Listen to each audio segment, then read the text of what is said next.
Somos a sétima civilização? Registros sumérios revelam 6 sociedades avançadas antes de nós. Pense nessa frase como uma faísca. Ela acende curiosidade, provoca imagens grandiosas, tábuas antigas, cidades perdidas, histórias que atravessaram milênios e exige ao mesmo tempo um freio de cautela. Antes de seguir essa trilha imaginativa, precisamos deixar claro: chamar isso de verdade seria precipitadamente transformar hipótese em fato. O que faremos aqui é usar essa pergunta como um exercício de imaginação crítica. Explorar o que a arqueologia e a genética realmente nos dizem sobre o passado humano nas Américas. E só então, com essa base, avaliar até onde narrativas antigas poderiam ter servido como ecos distorcidos de eventos reais. Sempre destacando quando algo é especulação.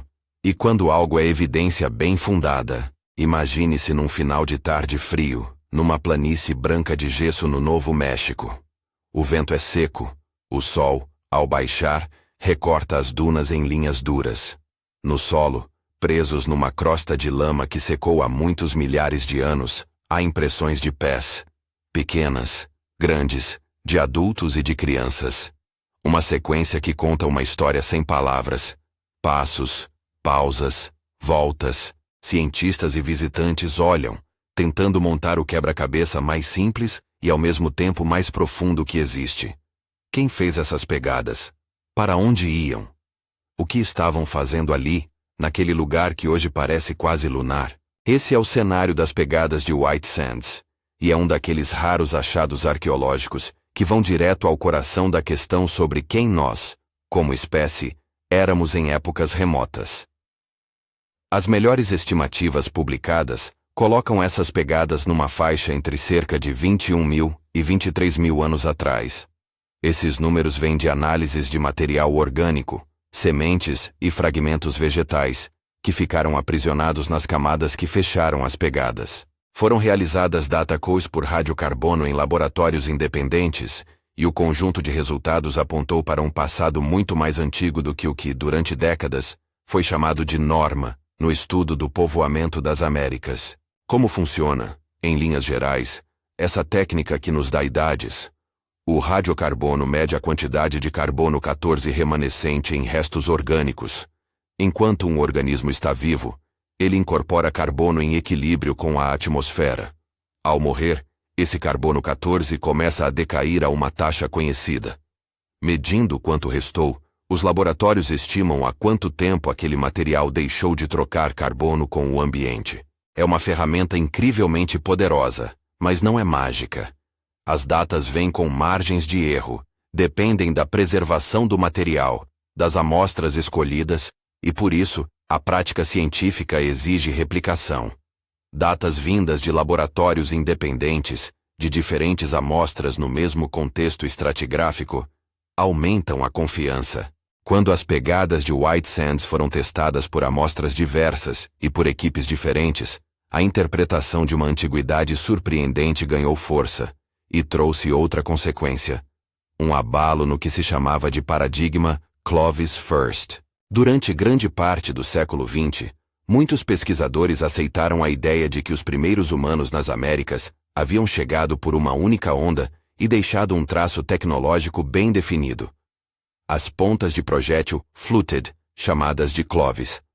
Essas ferramentas, difundidas por muitos sítios datados de aproximadamente 13 mil anos antes do presente, foram tomadas como indicador de uma rápida colonização do continente. Mas a ciência é feita de perguntas e refutações. E desde o fim do século passado, uma série de achados deslocou esse alicerce. Monte Verde, no sul do Chile, foi um desses pontos de inflexão. Escavado por Tom Dillehay e sua equipe, o sítio revelou material orgânico excepcionalmente preservado. Restos de alimentos, estruturas simplificadas, vestígios de habitação. As datas associadas a Monte Verde indicam ocupação humana por volta de 14,5 mil anos antes do presente, claramente anterior ao florescimento da cultura Clovis do Norte. Esse sítio não ofereceu apenas datas antigas, ofereceu um modo de vida, adaptações regionais, um conjunto de evidências difícil de descartar apenas por preferência teórica.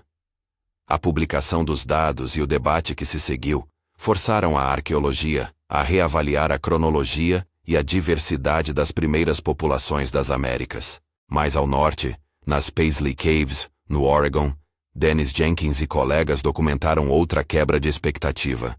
Coprólitos humanos, fezes fossilizadas, contendo DNA antigo e datados em torno de 14.000 anos.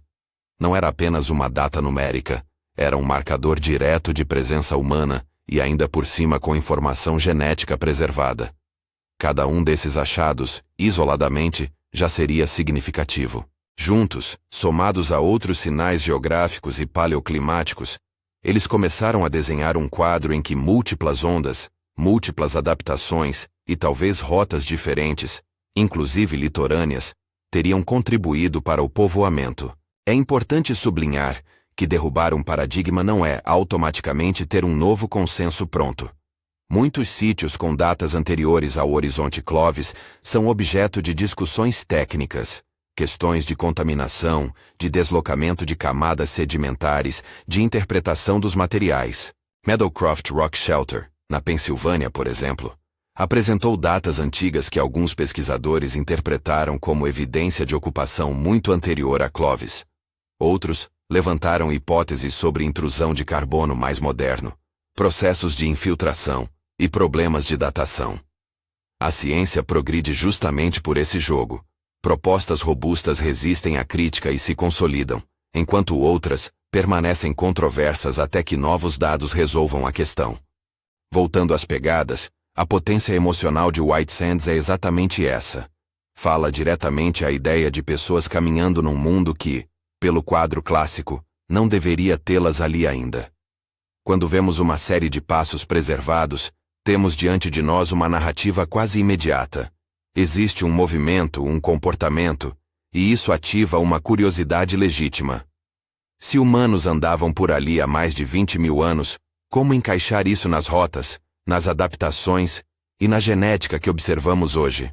Uma das respostas plausíveis que emergiu nas últimas décadas é a chamada Rodovia do Kelp, uma hipótese de migração costeira. Imagine o litoral do Pacífico Norte durante a última glaciação. Extensas faixas de floresta de kelp, um ecossistema marinho riquíssimo que se estende como uma fita produtiva ao longo de centenas de quilômetros. Para populações costeiras, essas florestas ofereciam fontes estáveis de alimentos, peixes, moluscos, aves marinhas, algas e, sobretudo, um corredor costeiro relativamente previsível, favorecendo movimentos ao longo da costa, em vez da travessia abrupta por cordilheiras e planícies de gelo no interior. Essa estrada natural teria permitido a expansão gradual de grupos humanos com habilidades de pesca e navegação de curto alcance. O problema é que boa parte desse litoral antigo hoje está submerso, dentro da plataforma continental. E os sítios costeiros onde teriam vivido esses primeiros grupos foram engolidos pelo mar. Isso cria uma importante lacuna de registro. Sabemos que o passado costeiro existiu, mas seus vestígios estão frequentemente fora do alcance das escavações convencionais terrestres. A arqueologia subaquática e os esforços para buscar sítios costeiros paleolitorâneos têm crescido, mas são caros e tecnicamente desafiadores. Em alguns casos, ilhas como as Channel Islands, ao largo da Califórnia, preservaram vestígios de adaptações insulares e marinhas, restos de fauna, ferramentas e estruturas que sinalizam o uso intensivo do mar já há pelo menos 13.000 anos. Esses achados reforçam a plausibilidade de rotas costeiras, mas ainda deixam espaço para dúvidas sobre quando e como exatamente o grande povoamento do continente se deu. Enquanto a arqueologia escava, outra linha de evidência vem do próprio material biológico dos povos antigos, o DNA. Os genomas antigos e as análises de populações contemporâneas nos mostram um quadro muito menos linear do que versões simplificadas do passado costumavam apresentar. Fragmentos vindos de hominíneos arcaicos, como neandertais e denisovanos, nos lembram que as populações humanas se misturaram várias vezes ao longo da história. Existem ainda sinais de ghost populations, linhagens agora extintas, que deixaram traços em genomas atuais sem correspondência direta em amostras fósseis identificadas até hoje. No caso das Américas, Modelos como o Beringian Standstill propõem que populações ancestrais teriam ficado relativamente isoladas na região da ponte de terra do Estreito de Bering durante períodos frios, antes de se dispersarem para o sul, quando as condições mudaram. Exemplos concretos como os indivíduos Anzique e o chamado Kennewick Man, hoje mais respeitosamente chamado de Ancient One, consolidam a ideia de que a história genética é uma teia, mistura, isolamento parcial, deriva e novos encontros. É crucial frisar que genes não contam tudo. A presença de um sinal genético que muitos interpretam como a influência de populações do norte não nos diz qual era o modo de vida, nem se havia complexidade social comparável às grandes cidades do Velho Mundo em tempos históricos. E é aqui que a pergunta do título, sobre civilizações anteriores e registros sumérios, requer cuidados extremos. As evidências arqueológicas nas Américas, por si só, não sustentam a ideia de sociedades comparáveis em escala e organização às cidades-estados da Mesopotâmia, em períodos históricos bem documentados. E qualquer tentativa de ligar diretamente inscrições ou textos sumérios a achados americanos precisa ser marcada com o adjetivo que sempre aparece quando a ligação é fraca: hipótese. Há quem leia antigas tábuas e mitos como memórias distorcidas de catástrofes, migrações ou contatos remotos. Isso é tema de interpretação cultural e histórica, interessante, talvez fértil como metáfora, mas não é prova direta de interação ou de 6 civilizações avançadas que teriam desaparecido antes de nossa história conhecida. Também precisamos lembrar que a arqueologia não é feita apenas de camadas de sedimento e datas. É feita de pessoas que têm direitos e memórias vivas. O caso do Kennewick Man, Ancient One, se tornou emblemático, não só pelo seu potencial científico, mas pela tensão entre pesquisadores e povos indígenas. Descoberto em 1996, o esqueleto desencadeou uma disputa legal e ética que envolveu cientistas que desejavam estudar o material e comunidades indígenas que reivindicavam ancestralidade e pediam repatriação.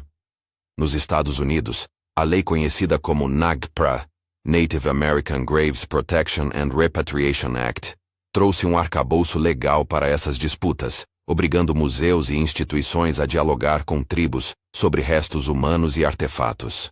O resultado desse e de casos similares tem sido, em muitos lugares, um movimento em direção a práticas de pesquisa mais colaborativas, com consulta, consentimento e parcerias. Isso não é apenas questão de justiça, é também ciência melhor. O conhecimento indígena e a perspectiva das comunidades locais frequentemente enriquecem interpretações e evitam leituras etnocêntricas do passado. Se voltarmos por um momento à imagem das pegadas em White Sands, há outra camada que costuma passar despercebida. Elas não pertencem a um passado abstrato. Para povos indígenas contemporâneos, aquelas terras carregam histórias, nomes e vínculos que persistem. A ciência precisa lidar com isso com humildade. Pesquisas bem-sucedidas do século XXI tendem a integrar consultas com comunidades, reconhecer termos de uso e, quando apropriado, permitir que descendentes participem da decisão sobre escavações, estudos e exibições. Voltando ao fio da investigação arqueológica, a existência de pegadas antigas e de sítios pré-Clovis nos obriga a fazer perguntas mais amplas. Se grupos humanos estavam nas Américas dezenas de milhares de anos atrás, ou mesmo em ondas diversas mais antigas que Clovis, quais foram suas tecnologias, suas estratégias de subsistência, suas redes de troca, seus mapas de movimento? Quais ambientes favoreceram a preservação de evidências e quais lacunas permanecem porque o mar as engoliu?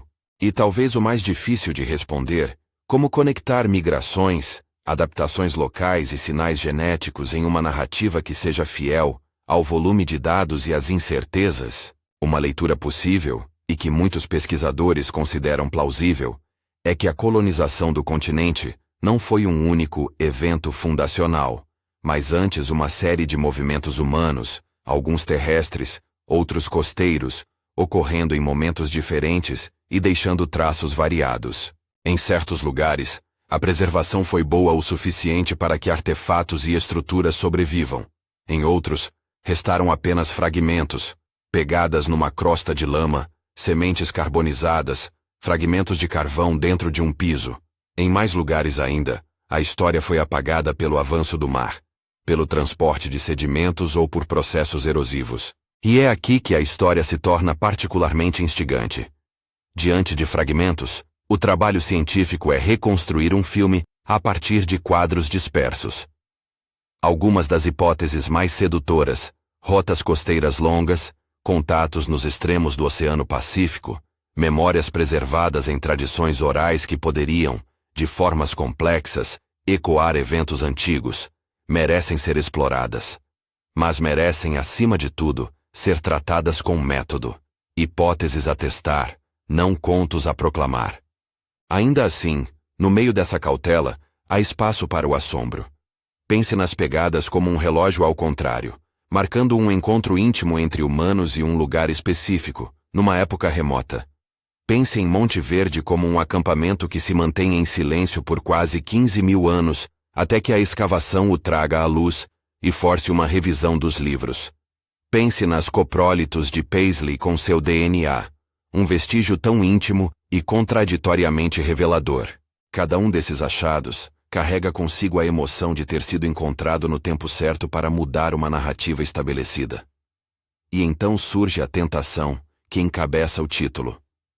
E se esses pedaços fossem apenas a ponta visível de algo maior, talvez muito mais antigo e complexo? É aí que aparecem interpretações mais especulativas, que tentam traçar correspondências entre tradições muito distantes no espaço e no tempo.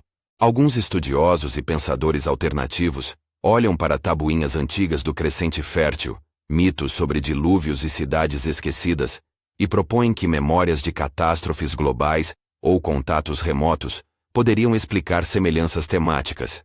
No entanto, a ponte entre um texto sumério e uma pegada em White Sands é vasta, e no estado atual do conhecimento, atravessá-la exige um tipo de evidência que ainda não existe. Dizer isso é um convite à imaginação crítica, imaginar não como substituto da prova, mas como estímulo para perguntas produtivas. Antes de avançarmos para outros sítios que desafiaram o Clovis First, como Meadowcroft, com sua cronologia controversa, ou outros pontos de investigação no interior do continente, vale fazer um pequeno balanço metodológico. Quando um pesquisador apresenta datas antigas, como as de Monte Verde, Paisley ou White Sands, por que algumas comunidades científicas resistem? Em geral, por duas ordens de motivos. Primeiro, por cautela técnica, questões sobre contexto de amostragem, sobre possíveis contaminações ou sobre perturbações estratigráficas, podem invalidar uma interpretação. Segundo, por uma necessidade epistemológica de replicação. Uma data isolada tem menos peso que um conjunto de datas consistentes, vindas de amostras distintas e analisadas independentemente. É por isso que a repetição de datações em laboratórios independentes e a convergência entre linhas de evidência, artefatos, faunas associadas, marcadores geológicos, são tão valorizadas. Ao mesmo tempo, há momentos em que um achado singular é tão claro, como um conjunto de pegadas bem preservadas, que exige uma resposta imediata. Aceitar que o paradigma dominante pode estar incompleto. A história da ciência é feita desses encaixes, de paradigmas que se expandem para incluir novas peças do quebra-cabeça. Quando olhamos para as próximas camadas dessa investigação, surgem perguntas que serão centrais nos próximos blocos. Como se estruturarão as rotas de migração, se é que existiram rotas costeiras extensas? Quais são os limites da arqueologia submersa e o que se perde no mar?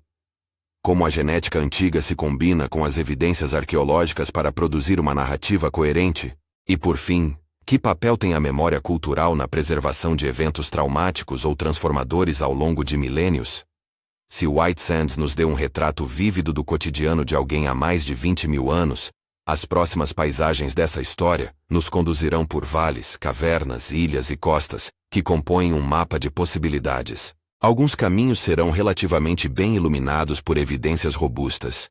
Outros permanecerão na penumbra das hipóteses controversas, precisando de mais provas. E há, ainda, aquelas trilhas que a imaginação não resiste a pisar. A ideia de que tradições antigas, sejam mesopotâmicas, do Pacífico ou das Américas, guardam memórias de eventos extremos que, reinterpretadas através dos séculos, se transformaram em mito.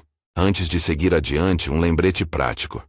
Se esta investigação toca você, se a combinação de mistério, ciência e responsabilidade histórica o atrai, inscreva-se no canal e fique até o fim desta série. Vamos precisar de tempo e atenção para caminhar por todos os cantos desta narrativa, sem deixar que a pressa transforme especulação em afirmação. Ao deixar White Sands para trás, imaginemos agora as paisagens do sul. Pântanos frios, charnecas, florestas onde Dillehay encontrou vestígios de habitação em Monte Verde. Pense nas cavernas de Oregon, onde coprólitos preservaram material genético, nas ilhas costeiras onde restos marítimos contam de dietas sofisticadas. Cada um desses lugares é uma peça que empurra a cronologia para trás e alarga o conceito de quem eram as primeiras populações. Ainda há muito por discutir. As evidências de migrações costeiras e seu potencial para explicar sinais muito antigos, os sítios continentais que resistem à interpretação, os achados controversos que testam os limites do método, e mais adiante, as mensagens que a genética antiga nos revela sobre misturas e isolamentos. Também teremos que tratar com cuidado das narrativas que tentam ligar, sem provas, tradições distantes como se fossem registros diretos de contatos. No caminho, encontraremos questões éticas, exemplos de colaboração e conflitos entre cientistas e povos indígenas, e a necessidade constante de humildade diante de um passado que muita vez nos retorna apenas fragmentos. À medida que avançamos, mantenha essa tensão produtiva, maravilha frente ao possível, ceticismo frente ao extraordinário. A história que se desdobra é uma sequência de descobertas que desafiam e refinam nossas hipóteses. No próximo trecho, vamos entrar em detalhe nos sítios que romperam o paradigma Clovis First, Monte Verde e Paisley, mais profundamente, e seguir para as rotas costeiras, examinando as provas a favor e os grandes vazios que ainda existem. Vamos também começar a entrelaçar, com precaução, o que a genética nos conta sobre movimentos e misturas humanas. E, quando for o momento de tocar nas interpretações que citam registros sumérios ou tradições antigas de outras regiões, vamos tratá-las como o que são: hipóteses sugestivas, não certezas arqueológicas. A história continua. E a próxima parada exige que abramos mapas, estudos e uma boa dose de paciência científica. Ao deixarmos White Sands e Monte Verde no espelho retrovisor da investigação, vamos agora aprofundar onde a arqueologia realmente mudou de rumo. Nos sítios que não apenas sugeriram datas mais antigas, mas também ofereceram contextos, estruturas, restos alimentares, DNA, que empurraram o debate para um novo patamar. Pense em Monte Verde outra vez, mas desta vez caminhe entre as trincheiras escavadas. Imagine o cheiro de turfa úmida que se levanta quando se expõe um piso antigo. A sensação de encontrar fragmentos de plantas usados como cama, restos de tubérculos e ossos queimados ainda com marcas de corte. Tom Dillehay e sua equipe não trouxeram apenas uma data, trouxeram um modo de vida preservado. Isso importa porque data sem contexto é suspeita. Contexto sem data é enigma. Monte Verde entregou ambos. Estruturas simples, restos alimentares e uma cronologia consistente. Algo que no fim do século XX desestabilizou o conforto do modelo Clovis First. A resistência acadêmica inicial não era mera teimosia, era um requisito metodológico saudável. Mesmo assim, quando múltiplas linhas de evidência convergem, estratigrafia preservada, restos orgânicos, ferramentas, a comunidade científica tem o dever de recalibrar suas hipóteses. Nas Paisley Caves a cena é diferente, íntima e estranhamente doméstica. Coprólitos humanos, as fezes fossilizadas, contendo DNA antigo e datadas para cerca de 14.000 anos. Esse tipo de evidência é direta e surpreendentemente pessoal. Não há interpretação muito abstrata para um fragmento de material fecal com sequências genéticas próprias. Foi feito por alguém. E o DNA, por sua vez, coloca esse alguém dentro de uma teia de relações com outras populações. As Paisley Caves reforçam a lição moderna da arqueologia. Às vezes a presença humana não deixa apenas ferramentas, mas assinaturas biológicas que podem ser lidas por laboratórios especializados. Esses sítios, e outros, menos célebres mas igualmente importantes, mostram um padrão que se repete. Datas que recuam no tempo, modos de vida adaptados a ambientes diversos, e uma diversidade de estratégias de sobrevivência que apontam para múltiplas ondas e trajetórias humanas. Um padrão que, por si só, não sustenta teorias grandiosas sobre civilizações globais perdidas, mas que abre o terreno para hipóteses prudentes sobre como o mundo se encheu de gente. Uma das grandes hipóteses derivadas dessas evidências é a da rodovia do Kelp. Volte sua atenção para um litoral de final de glaciação. Águas mais frias que hoje, uma plataforma continental mais enterrada por marés e temperaturas, e ao longo das costas vastas florestas marinhas de kelp. Esses ecossistemas formam corredores produtivos, onde peixes, moluscos e aves se alimentam numa abundância previsível, uma espécie de autoestrada alimentar. Para grupos humanos com habilidade para explorar recursos marinhos e com embarcações simples, essa poderia ter sido uma rota lógica e segura, longe dos perigos do interior coberto por gelo. A plausibilidade dessa via costeira ganha força frente a achados nas Channel Islands, onde se documentam ocupações humanas com uso intensivo de recursos marinhos muito cedo, e frente ao fato de que os sítios costeiros do Pleistoceno Superior estão em boa parte, hoje debaixo d'água. A arqueologia subaquática é, portanto, uma fronteira crucial. Desde a LGM, último máximo glacial, o nível do mar subiu dezenas de metros, em algumas áreas da costa norte do Pacífico, mais de 100 metros. Sítios que poderiam nos contar sobre rota costeira e tecnologia marítima foram soterrados. Procurá-los exige sonar, perfurações de sedimento, mergulho técnico e enormes investimentos. Em alguns lugares, vestígios preservados em enseadas ou em plataformas menos profundas aparecem como cápsulas temporais. Em outros, o mar levou tudo. É uma lacuna que pesa nas interpretações. A ausência de evidência em terra não prova a ausência humana ao longo da costa. Isso não é argumento para afirmar absurdos, é argumento para cautela e para priorizar pesquisas subaquáticas quando for viável. E porque toda hipótese precisa ser testada, vamos enfrentar alguns dos testes mais difíceis. As ideias que, por parecerem sedutoras ou dramáticas, atraem atenção pública e, ao mesmo tempo, exigem escrutínio científico rigoroso.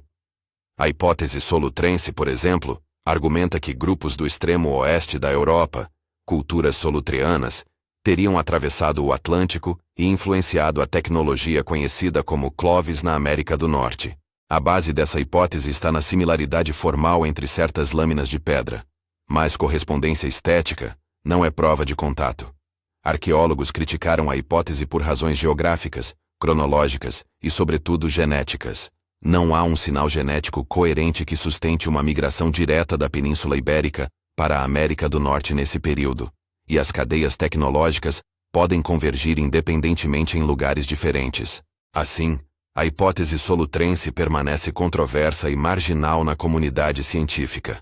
Um alerta clássico de que sem múltiplas linhas de evidência, estratigráfica, geográfica, genética e contextual, correlações tipológicas são frias. O Cerruti Mastodon, um estudo que propôs que ossos de mastodonte em San Diego teriam sido modificados por hominíneos há cerca de 130 mil anos, é outro bom exemplo de como uma alegação extraordinária exige provas extraordinárias. Várias equipes levantaram objeções metodológicas, questões sobre a conexão entre ferramentas e ossos, a interpretação de marcas e a confiabilidade das datas. A maioria dos especialistas avaliou que as evidências apresentadas não suportam uma conclusão tão radical sem mais dados. La Joyada, La Cueva de los Tallos e outras localidades com datas muito antigas ou interpretações ambíguas entram na mesma categoria. Provocadoras sim, conclusivas não. A ciência segue assim. Uma hipótese pode gerar novas pesquisas, mas não altera consensos estabelecidos até que provas replicáveis apareçam. É hora de combinar arqueologia com genética, porque é aí que a história humana moderna realmente se complexifica. A genética antiga nos trouxe imagens que parecem de mosaico.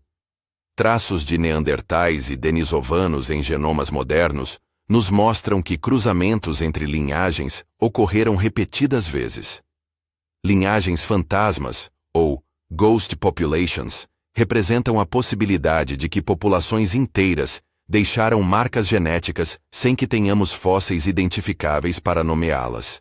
No contexto das Américas, esse mosaico inclui modelos como o Beringian Standstill, a ideia de que populações ancestrais de ameríndios permaneceram relativamente isoladas na região de Bering durante longos períodos frios, acumulando diferenciações antes de uma dispersão mais ampla ao sul, quando as condições permitiram. Casos concretos ajudam a tornar isso menos abstrato.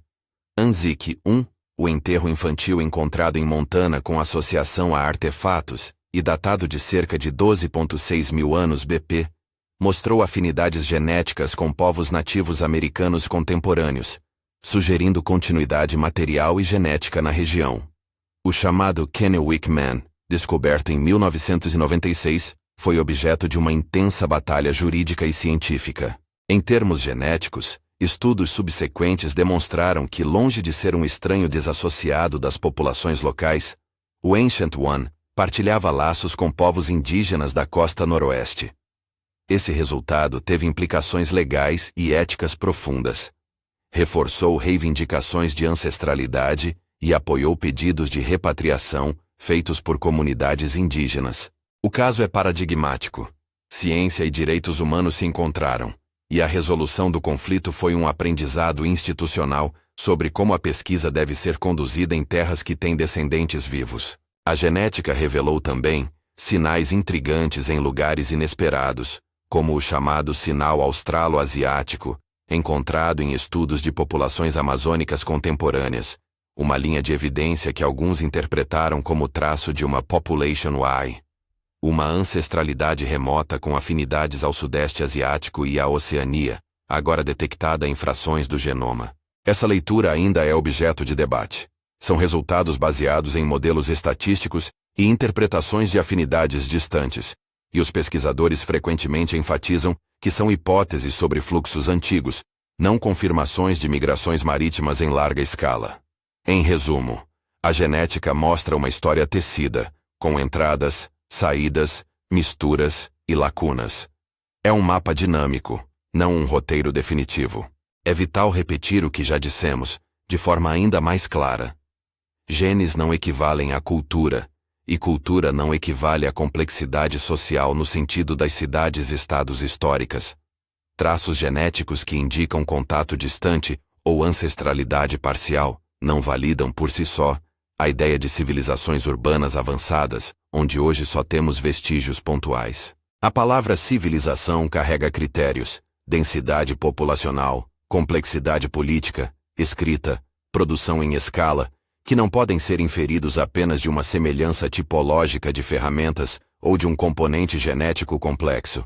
Nesse ponto da narrativa, a ética volta ao primeiro plano, porque todos esses debates não acontecem num vácuo. O caso Kennewick já foi mencionado, mas ele merece um olhar mais detalhado para extrairmos lições. Quando o esqueleto foi encontrado, alguns cientistas defenderam a necessidade de estudá-lo por seu potencial para esclarecer o povoamento antigo. Tribos indígenas locais, porém, o reconheceram como ancestral e exigiram repatriação e respeito aos rituais funerários. A tensão culminou em batalhas jurídicas que envolveram o NAGPRA, a lei americana que regula a proteção e repatriação de restos humanos e objetos funerários.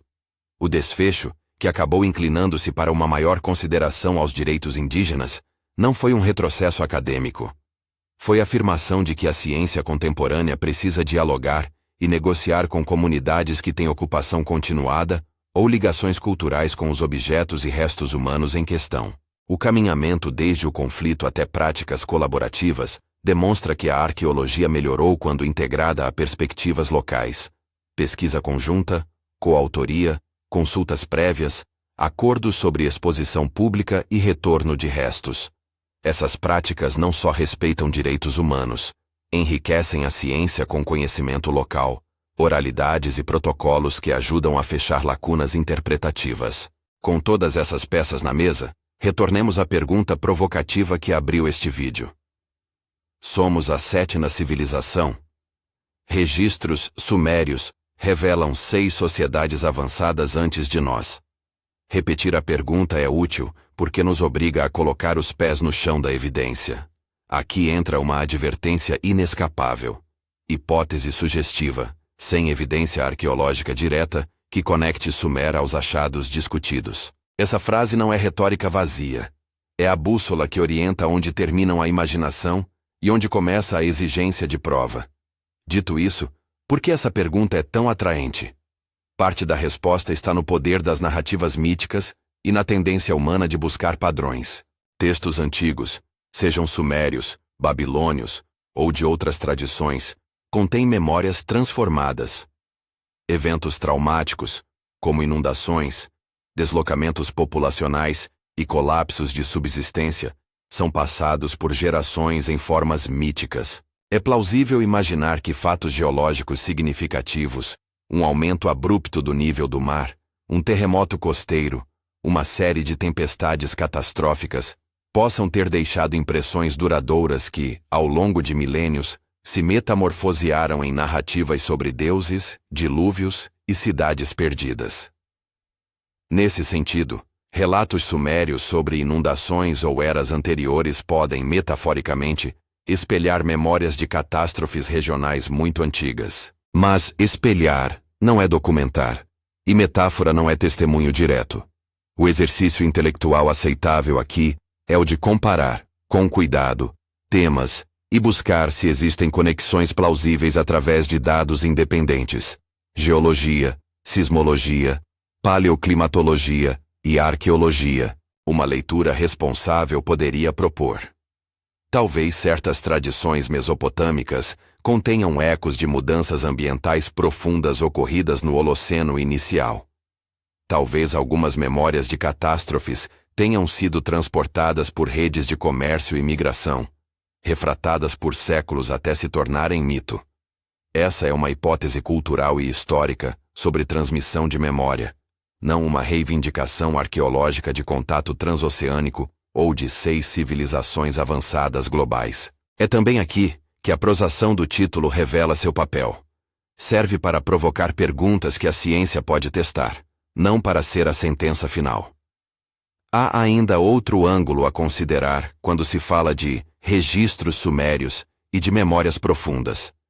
A própria arqueologia da Mesopotâmia é rica em material escrito e cerâmico, o que cria, à primeira vista, uma diferença radical com a maioria das realidades pré-históricas das Américas, onde a escrita não deixou legados comparáveis. Essa assimetria alimenta especulações sobre registros sobreviventes no Velho Mundo, que conteriam parte de uma história humana mais ampla. Mas esse argumento é frágil se usado para afirmar contatos sem rastros arqueológicos, genéticos ou linguísticos diretos que suportem tal deslocamento. Em termos metodológicos, a ausência de evidência no lugar B que conecte com o lugar A é um desafio, não uma impossibilidade mística. O caminho produtivo é formular hipóteses falsificáveis. Se houve contato X, então deveríamos encontrar iturs e testar. Até o momento, o que há sobre as Américas são pegadas, acampamentos, ossos, DNA e tradições orais regionais. Ligar isso a tábuas sumérias exige algo muito mais substancial. Para não perdermos o valor heurístico da provocação, no entanto, vale refletir sobre aquilo que seria preciso para tornar a hipótese de contatos interhemisféricos críveis. Evidência arqueológica direta de materiais transoceânicos num contexto datável e insuscetível de contaminação. Sinais genéticos que indiquem fluxo direto entre populações do Velho Mundo e do Novo, antes de contatos históricos. Registros linguísticos comparáveis com modelos robustos de evolução linguística.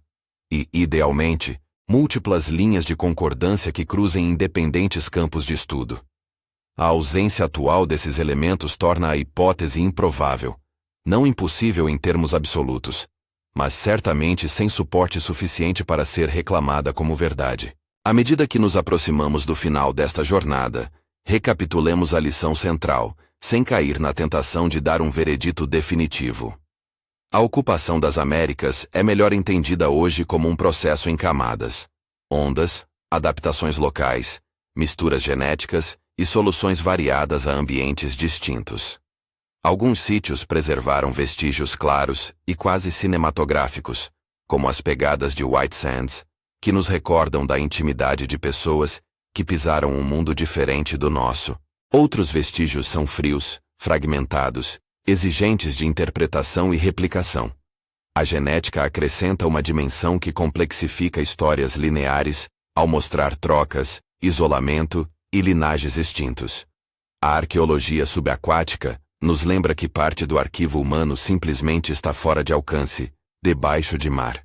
E a ética, finalmente, nos obriga a colocar direitos e memórias vivas no mesmo plano que o desejo humano de conhecer o passado. Voltando uma última vez ao título, usá-lo como motor de exploração é legítimo, convertê-lo em conclusão não é. Por isso reafirmamos, hipótese sugestiva, sem evidência arqueológica direta que conecte Sumer aos achados discutidos. Use essa frase como um lembrete. A imaginação tem papel central em ciência. Ela aponta caminhos, sugere testes, inspira escavações futuras. Mas a imaginação precisa regressar ao laboratório, ao campo, às datas replicáveis, ao diálogo com comunidades locais, à humildade epistemológica. Se você sentiu o mesmo arrepio de curiosidade que nos trouxe até aqui, convido você a continuar essa conversa. Compartilhe nos comentários de que parte do mundo você está assistindo e qual hipótese entre as discutidas mais despertou sua atenção. Rotas costeiras, sinais genéticos enigmáticos ou a ideia de memórias antigas transformadas em mito. Inscreva-se no canal para acompanhar os próximos episódios, onde desenterraremos estudos de caso, debates metodológicos e, com sorte, novas descobertas que continuem a desafiar o que achávamos saber. A história do povoamento é uma tapeçaria, feita de fios frágeis que às vezes revelam padrões belíssimos. Cabe à ciência, e a todos nós como curiosos responsáveis, seguir desfiando, costurando e respeitando aqueles cujas histórias continuam vivas nas paisagens que exploramos.